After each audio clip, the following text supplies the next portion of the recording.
Hi, I'm Scott Baird. I'm the founder of Griffin Hill. I'm sharing with you today a bit of a presentation that I gave at the Digital Sales Leadership Conference for AAISP in April of 2018. As we talk about the importance of productivity for salespeople, we titled this How to Increase Productivity in Some Cases by Double or More. That's really what we're talking about today, how to increase productivity, whether it's a sales team or any other team in your organization. We're going to talk about how to increase productivity in some cases by double or more. This is from a decades-long research study. It's based in sales. It included companies like InsideSales.com, LegalZoom, LexisNexis, Xerox Connect, Vivint, iHeartMedia, Magellan Health. It included more than 3,500 salespeople. These are the top 1% performers of salespeople, 144,000 cases and 466,000 selling interactions as part of this research study.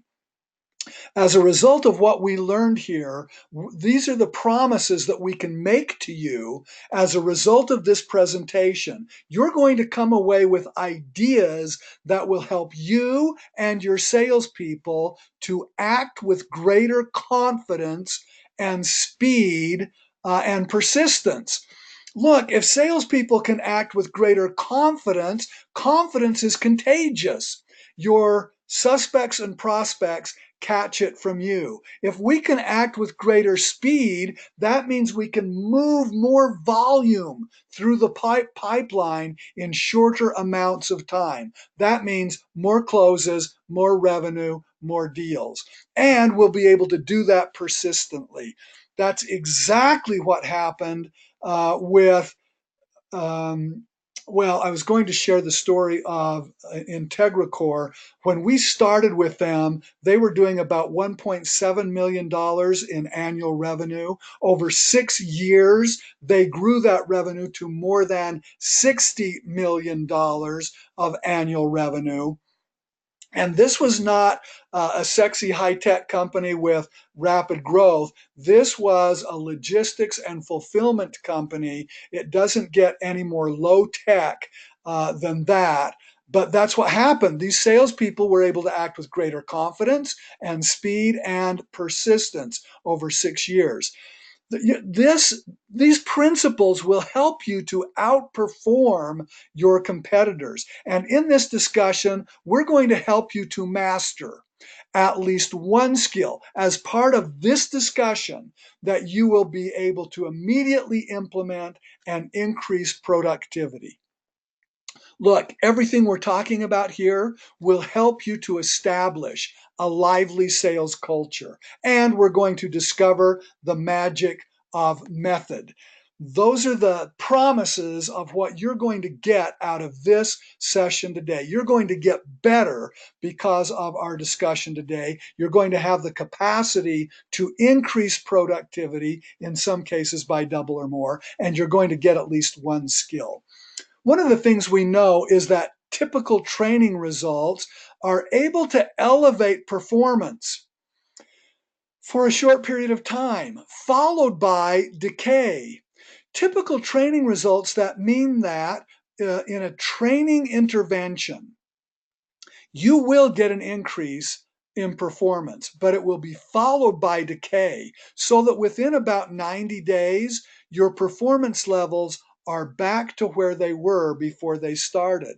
At Griffin Hill, we think that this is just one portion of what we call the performance yo-yo or the cybernetic regression effect. Look, you can just look at this first little hump, and it looks very much like our typical training results slide from the previous slide.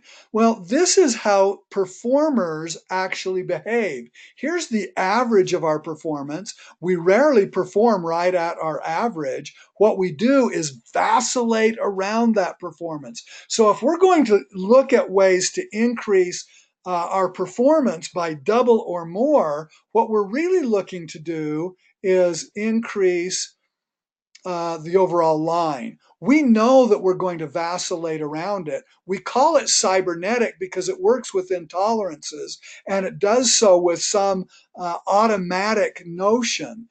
We call it regressive because it regresses back towards the norm. Well, it's not enough to get a temporary gain. We've just got to move that line. And that's exactly what we're going to teach you how to do today as we think about elevating performance, productivity by double or more in your personal life as a performer, or if you lead a team in the team that you lead. We're just going to help you learn principles that will just move that line. And by double or more. Look, here's a typical example. These aren't exact numbers charted here, but there's the typical results graph that we looked at earlier. Here's what coaching technology can produce in terms of results. And that's what we're talking about today. When we're talking about a methodology that will increase productivity by double or more, we're talking about coaching technology. So we're going to share with you a technology of leadership or a technology of self-governance that will help you to increase your sales productivity. This is loosely based on the case study of a PEO, a professional employer organization that is located in the western United States, Rocky Mountain states in the western United States.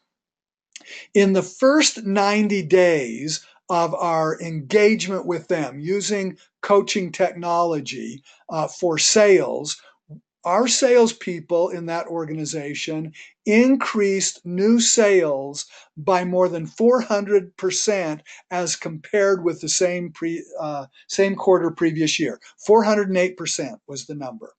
In the second quarter, it wasn't quite the same. It was 392% when compared with the same quarter previous year. But in the third quarter, it was over 600%. And in the fourth quarter, new sales revenue was up by more than 1,000% when compared with same quarter previous year. Well, that's a remarkable illustration of what coaching technology can do in terms of elevating productivity. And it really is all about systems. As a human performance scientist, I love to study the performance of remarkable leaders and performers. George Washington is one of those for me. In his 5-volume set about the life of George Washington, Washington Irving recorded that even as a boy, George Washington acquired the magic of method. He was very detailed in tracking yields from his orchards or from his fishing or from his animal husbandry. As a result of that, he was able to increase and improve his methods and thereby increase and improve productivity or yield. That's what we're talking about here now. We're talking about the magic of method, which of itself works wonders. We're going to share with you the magic method that will help to increase results for you personally or in your organization. Look, if we're talking about any systems for human performance, the essential elements are you've got to have a process.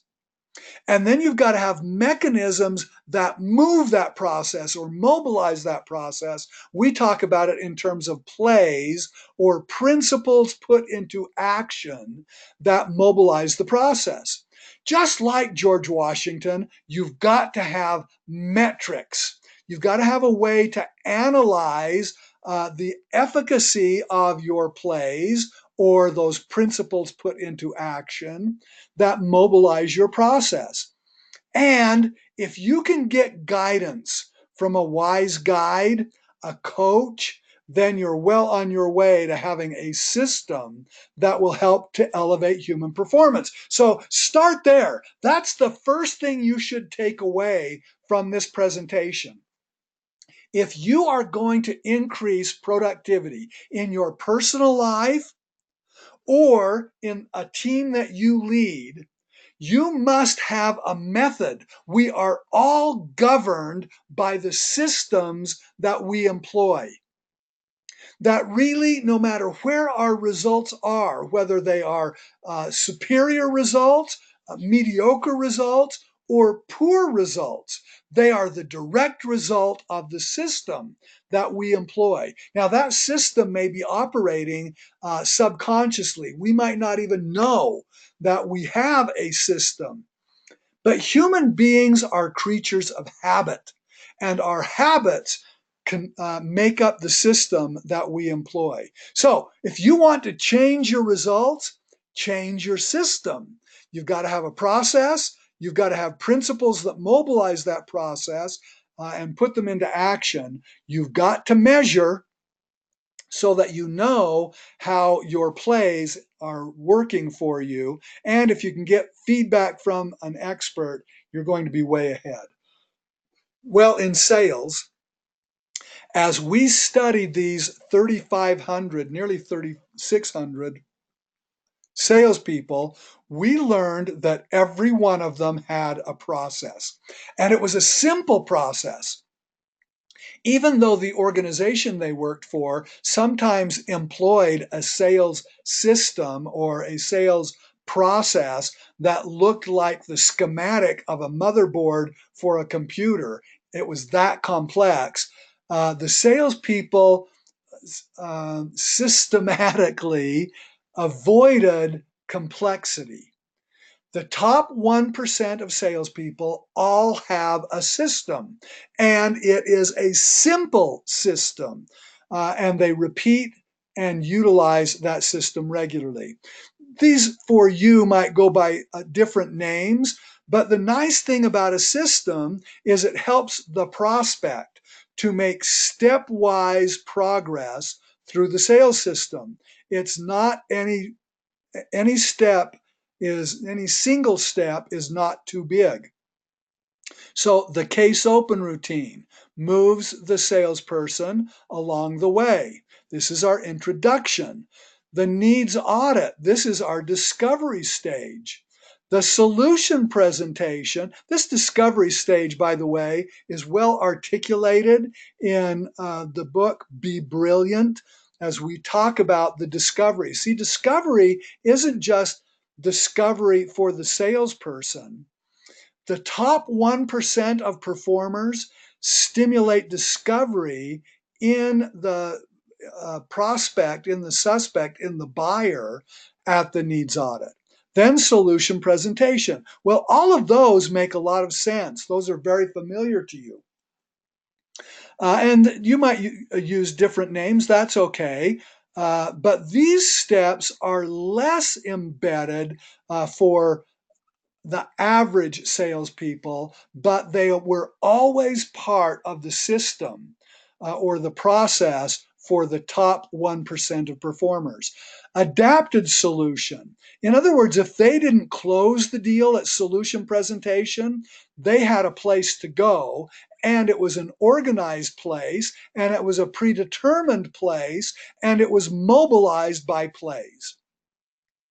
Closing interactions, same thing. If we don't close at adapted solution, where do we go and how do we handle it? And when we do close, it's not the end of the relationship for the top 1%. Fulfillment and follow up with our customers is an important aspect of the process for top 1% of performers. Well, you can see it's all stepwise. It moves very simply. We're not asking a buyer to take one giant step from, I just met you, can I deliver to you? No, it's a stepwise approach through the sales process. Well, here's another look at that sales process matched with plays.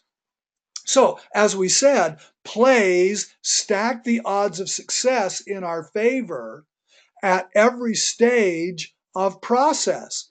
Notice that the plays for one stage are different than they are at a different stage.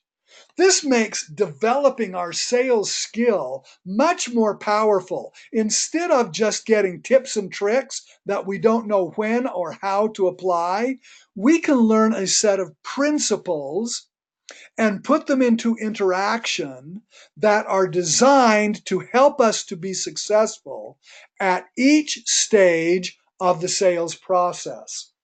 So that's what plays are. They represent principles put into practical application. At the case open routine stage, it's 5 basic plays. These plays are simple, and you need to be able to execute them in 12 words or less per play. 5 plays, 12 words or less. That means your case open routine is 60 words or less. That means you've got to be very good in those plays. Well, that's why your words and your word selection matters. That's why plays can be carefully considered in advance. They can be constructed to give you the very best efficacy, the very best results by early preparation. So here's an example of that. In the research done by Loftus and Palmer, remember, not all of our research here was field research. We also did research of the scientific literature. Here's an example from the scientific literature about the power of plays when we consider them and construct them in advance. This is not scripts. It's much different than that.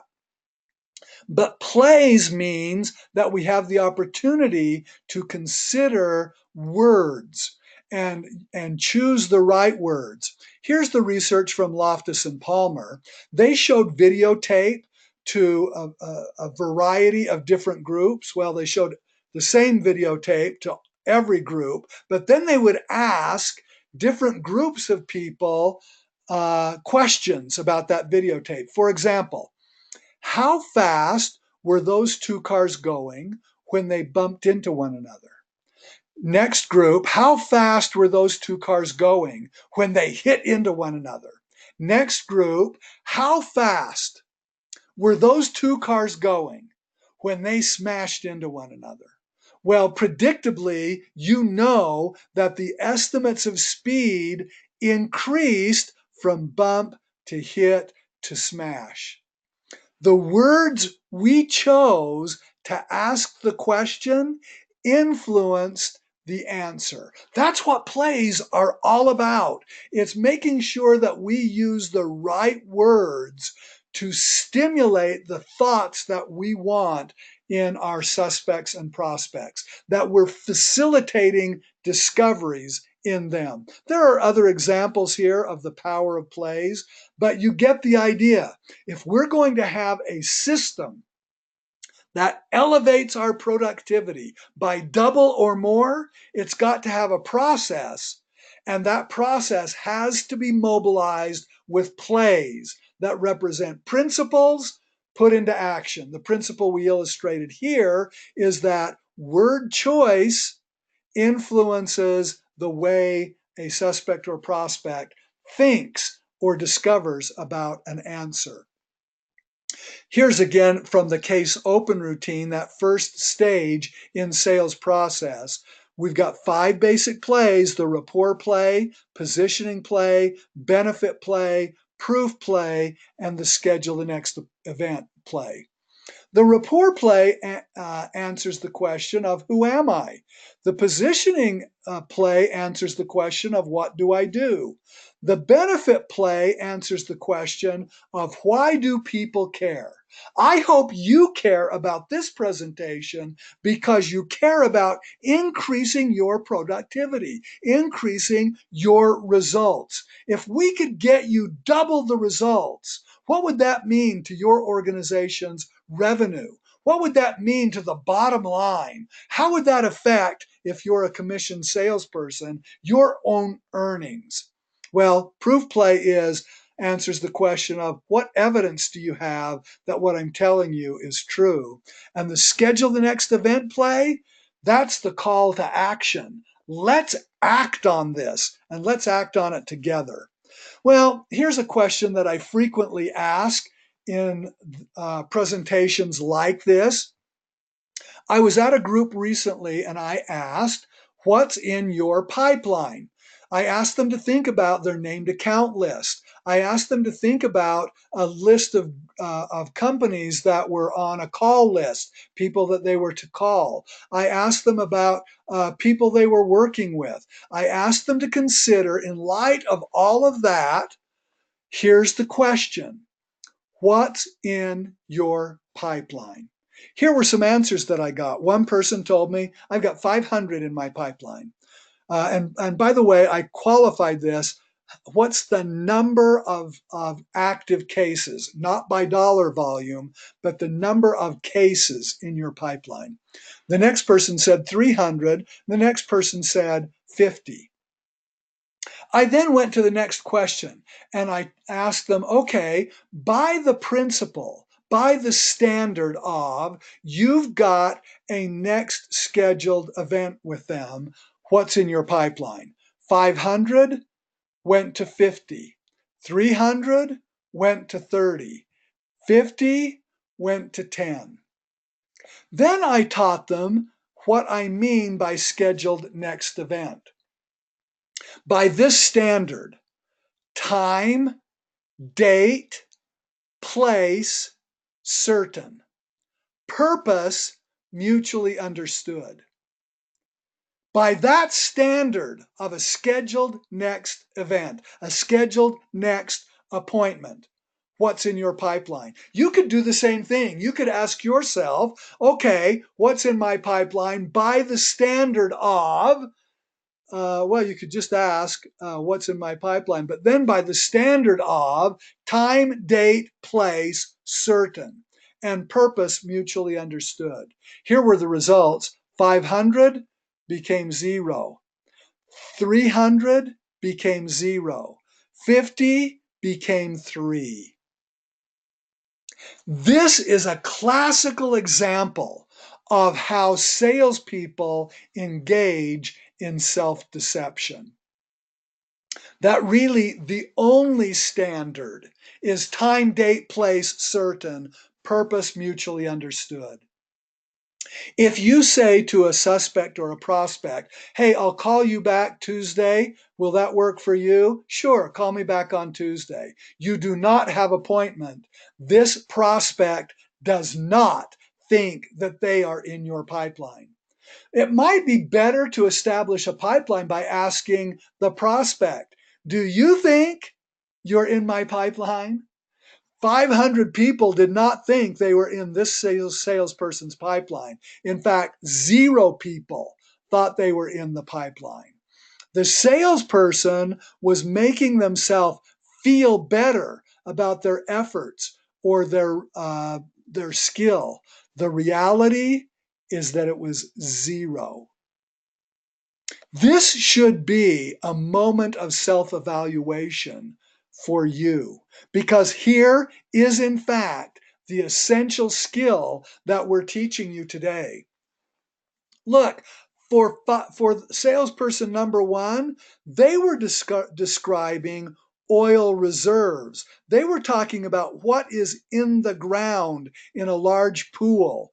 It represents potential, but it didn't represent pipeline. Pipeline means that the oil is in delivery. It's moving someplace. It doesn't represent potential in the ground. It means that it is moving someplace, and that someplace is towards close.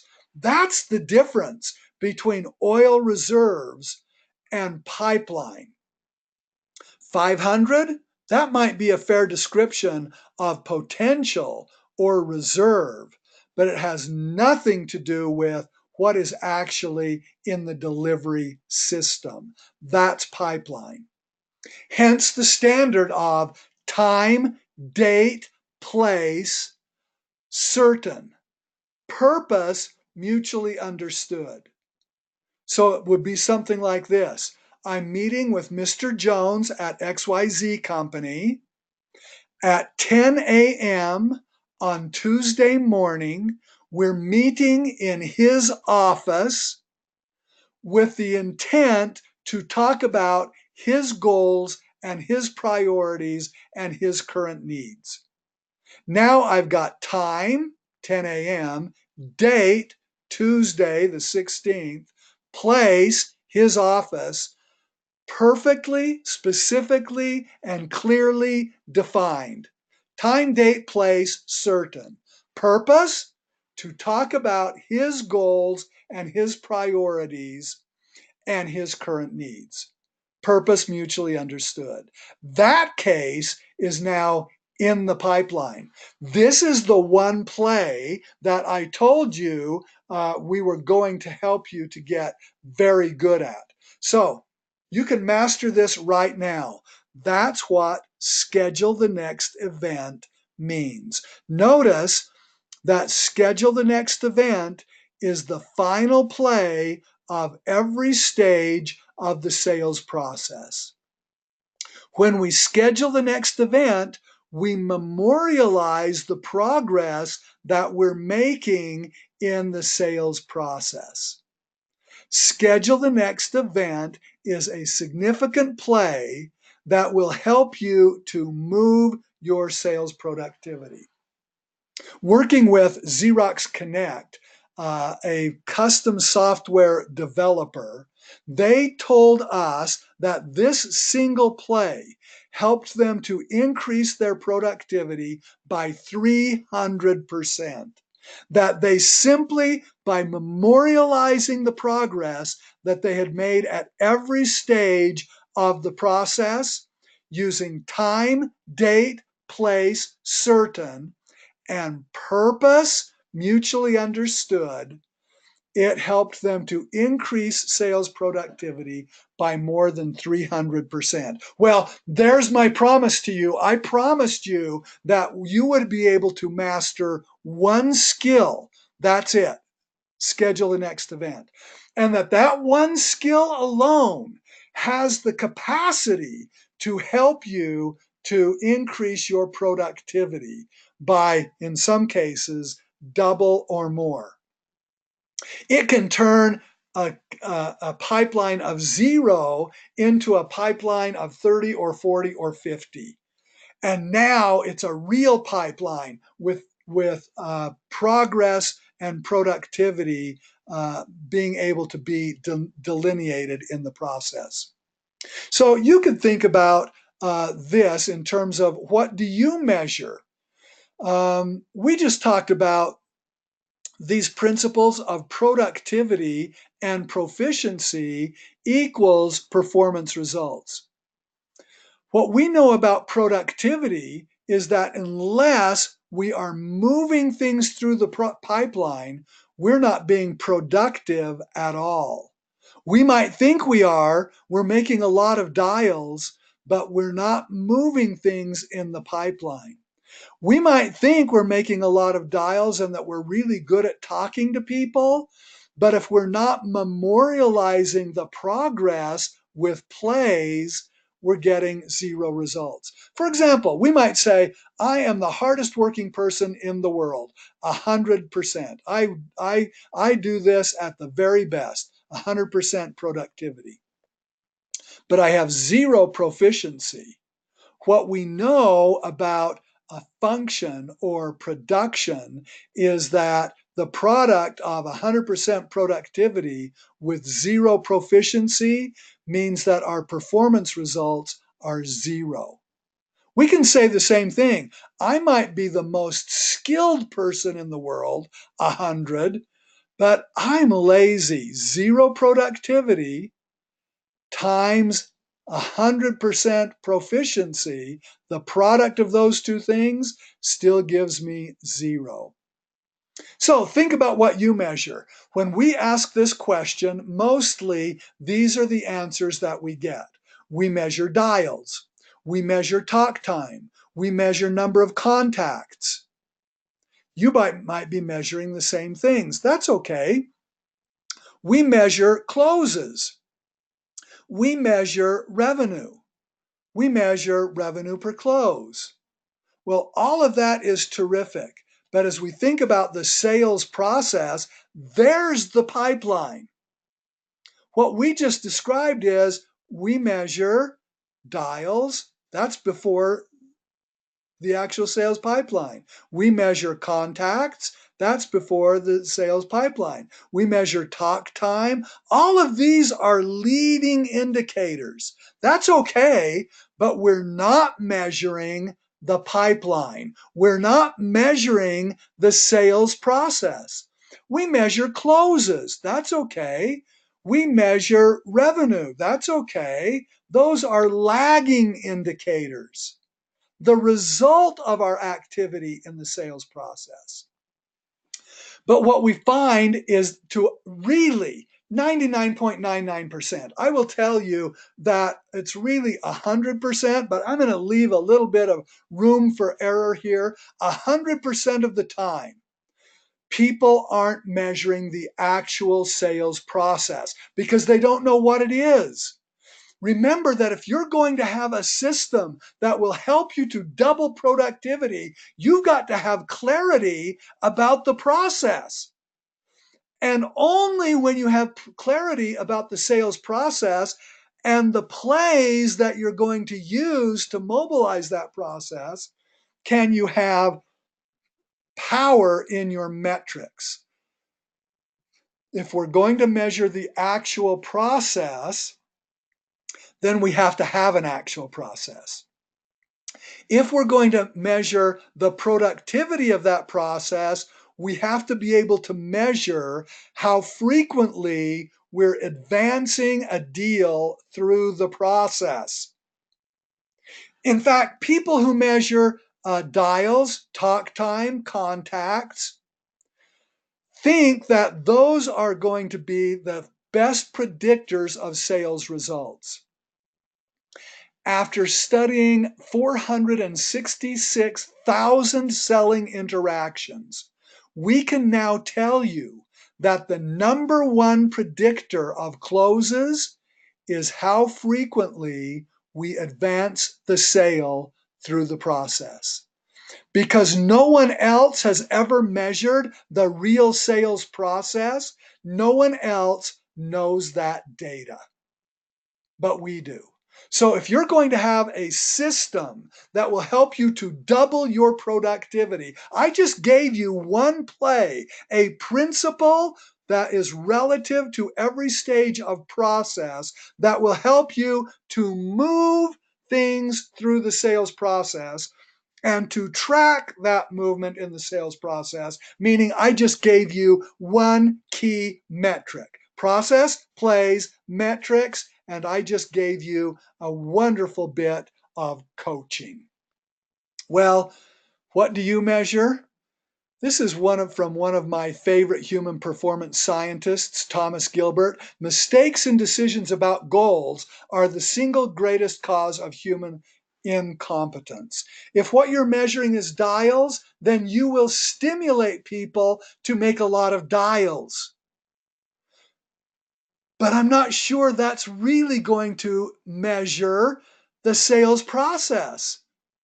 What we want them to do is not just do work, we want them to do skilled work, get things into the sales process. When we're measuring the wrong things, it will stimulate the wrong behavior. I'm not saying don't measure dials, that's very valuable, but you better be measuring conversions from dials into the sales process, and then each stage of the sales process thereafter. Well, that means we come up with a coaching technology. It's really a leadership cadence.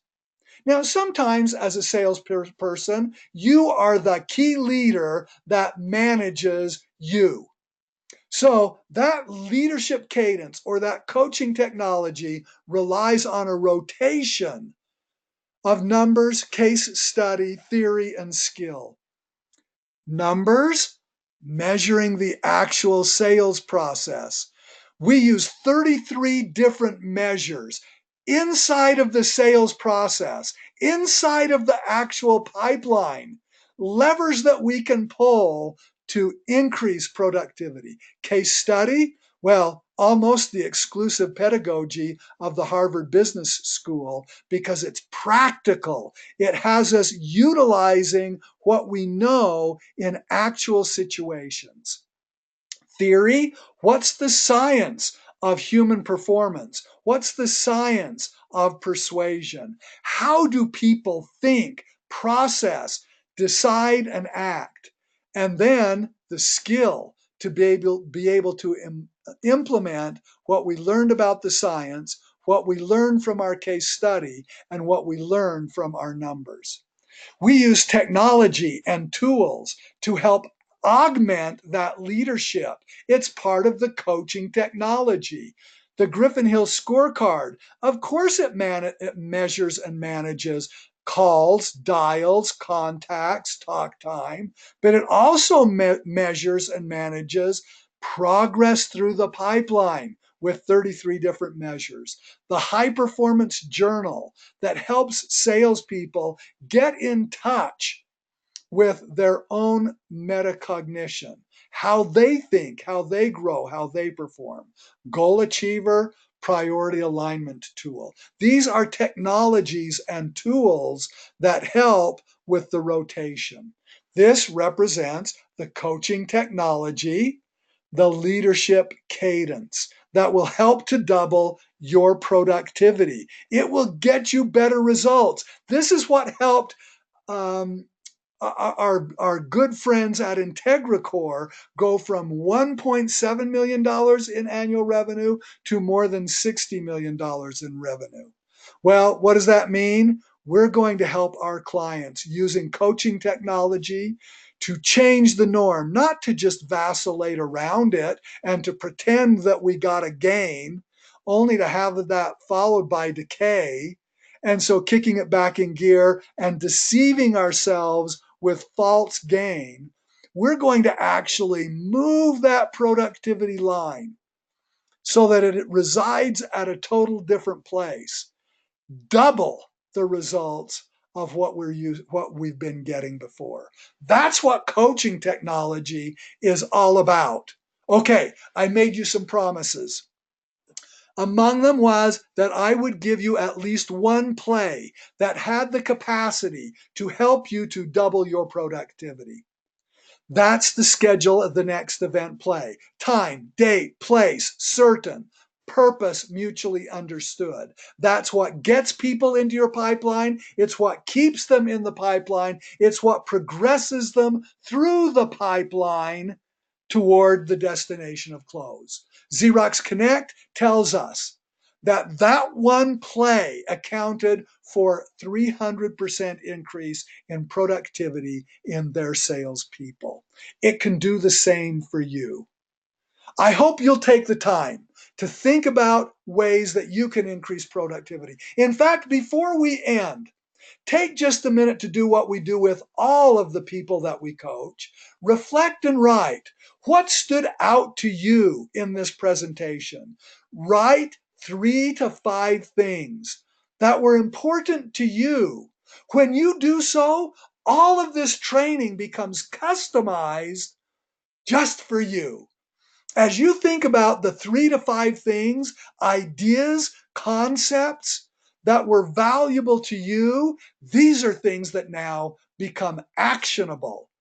So, after you've written those 3 to 5 things, and please take out paper, pencil, or electronic device and do it right now. 3 to 5 things that were important to you from this discussion. Then, in the context of those 3 to 5 things, choose one thing that you want to have happen. What are you willing to commit to do in order to accomplish that one thing. Okay, you should have written 3 to 5 things that stood out to you, one thing that you want to accomplish or to have happen in your productivity, and then finally, at least one action commitment, one thing that you will do to make that happen for you. If you will write those 3 things, 3 to 5 things that stood out, one desired outcome for you as a result, and one action commitment, something you will commit to do in order to make that one thing happen, it will change your life. Best wishes. Great to have been with you today. I'm Scott Baird, founder of Griffin Hill. I'd love to be in contact with you. You can reach me at my private email address, scottb@griffinhill.com. You can link up with me at LinkedIn at Scott O'Baird and on Twitter. Look forward to visiting with you. Thank you. Bye-bye.